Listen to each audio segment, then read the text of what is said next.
Earthquake Survival Guide. Step 1 is to know where you live and know if you live by an active fault.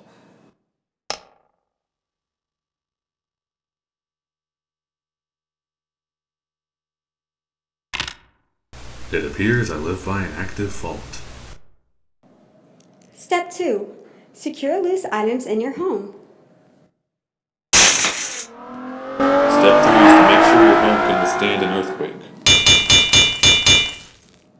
Step 4. Make and gather things for a disaster kit.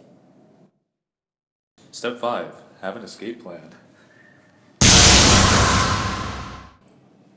Step 6. Listen to the radio for an earthquake.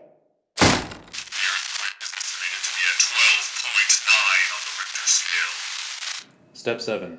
Grab your pets and drop to the floor. Step 8.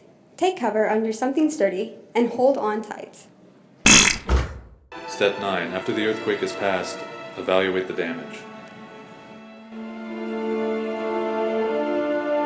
Step 10. If anyone is hurt,